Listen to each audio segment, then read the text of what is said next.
optique de voix sur les satellites européennes comme Intersat.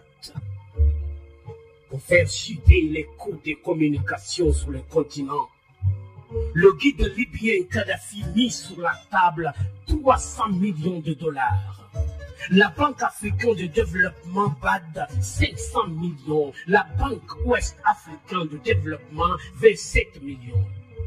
Et si, depuis le 26 décembre 2007, le tout premier satellite de communication de l'histoire de notre continent est effectif, et d'autres satellites étaient en vue pour concurrencer les meilleurs du monde à un coût 10 fois inférieur.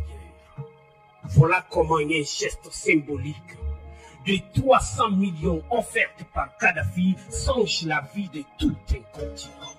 À ce geste, le guide libyen a fait perdre à l'Occident pas seulement 500 millions de dollars par an, mais les milliards de dollars de dettes et d'intérêts que cette même dette promettait de générer à l'infini et de façon exponentielle, contribuant ainsi à entretenir le système occulte pour dépouiller l'Afrique.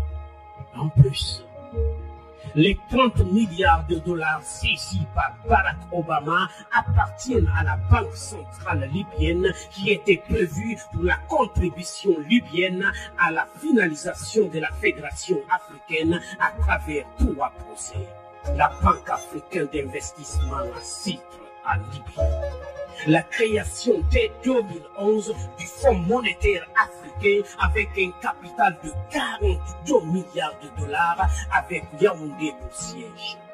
La Banque centrale africaine avec le siège à Abuja au Nigeria, dont la première émission de la monnaie africaine signera la fin du franc CFA, grâce auquel Paris a la même mise sur certains pays africains depuis 52 ans.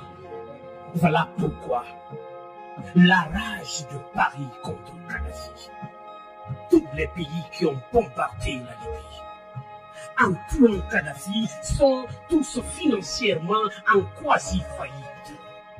Les USA, les États-Unis d'Amérique, à eux seuls, ont 14 000 milliards de dollars en dette. La France, la Grande-Bretagne et l'Italie ont chacun environ 2 000 milliards de dettes publiques. En 1865, dans son soutien à Abraham Lincoln pour l'abolition de l'esclavage, l'économiste américain Adam Smith l'avait prédit.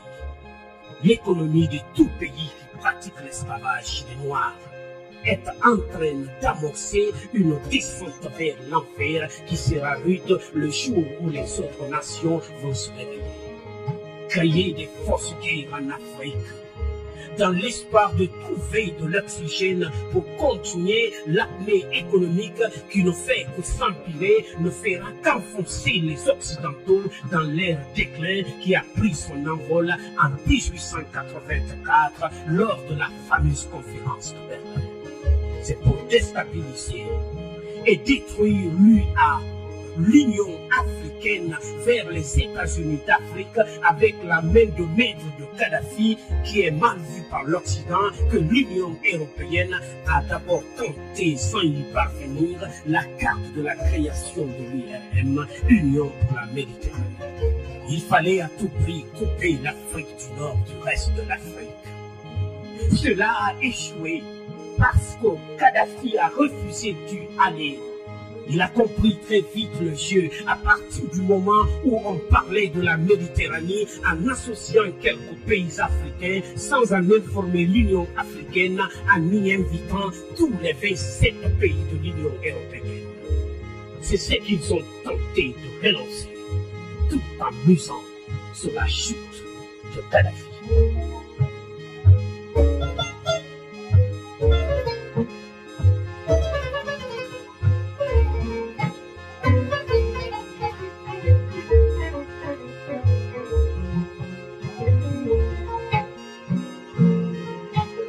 Faut signaler ce que les dirigeants africains ne comprennent pas et que tant que ce sera l'Union européenne qui finance l'Union africaine, on sera toujours au point de départ. Car dans ces conditions, il n'y aura pas d'effective indépendance. C'est dans le même sens que l'Union européenne encourage et finance les regroupements régionaux en Afrique. C'est ce que Lincoln avait combattu dans la guerre de sécession aux États-Unis, parce qu'à partir du moment où un groupe de pays se regroupe autour d'une organisation politique régionale, cela ne peut que fragiliser l'ordre central. C'est ce que l'Europe voulait. Et c'est ce que les dirigeants africains n'ont pas compris en créant coup sur coup la COMESA, l'UDEAC, la SADC et le Grand Maghreb qui n'a jamais fonctionné, encore une fois, grâce à Kadhafi qui l'avait très bien compris. Ceux qui prétendent qu'ils exportent la démocratie sont-ils des démocrates? Et si la Libye de Kadhafi était plus démocratique que les USA, la France, la Grande-Bretagne et tous ceux qui ont fait la guerre pour exporter la démocratie en Libye? Le 19 mars 2003, le président George Bush lance les bombes sur la tête des Irakiennes avec le prétexte d'y exporter la démocratie. Le 19 mars 2011, c'est-à-dire 8 ans plus tard, et jour pour jour, c'est le président français Sarkozy qui lance ses bombes sur la tête des Libyens avec le même prétexte de leur offrir la démocratie. Monsieur Obama, prix Nobel de la paix 2009 et président des États-Unis d'Amérique, pour justifier qu'il procède à un déferlement de missiles grise de ses sous-marins sur la tête des Libyens, a dit que c'était pour chasser le dictateur Kadhafi du pouvoir et y instaurer la démocratie. La question que tout être humain doté de la moindre capacité intellectuelle du genre et d'appréciation ne peut s'empêcher de se poser est: ces pays, comme la France, l'Angleterre, les États-Unis, l'Italie, la Norvège, le Danemark, la Pologne, dont la légitimité pour aller bombarder les Libyens était sur le seul fait de s'être autoproclamés pays démocratiques, sont-ils réellement démocratiques? Si oui, sont-ils plus démocratiques que la Libye de Kadhafi? La réponse sans équivoque est non. Pour la simple et bonne raison que la démocratie n'existe pas. Et ce n'est pas moi qui l'affirme, mais celui-là même dont la ville natale Genève abrite l'essentiel du commandement des Nations Unies.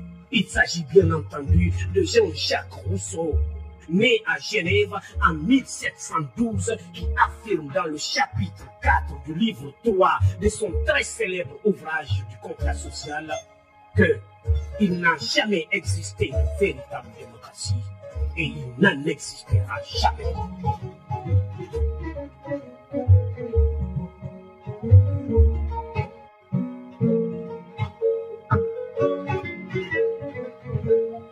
Pour qu'un État soit véritablement démocratique, Rousseau pose 4 conditions selon lesquelles la Libye de Kadhafi est de loin, très loin plus démocratique que les États-Unis d'Amérique, la France et tous les autres qui prétendent exporter en Afrique la démocratie, à savoir 1. Dimension de l'État. Plus un État est grand, moins il peut être démocratique.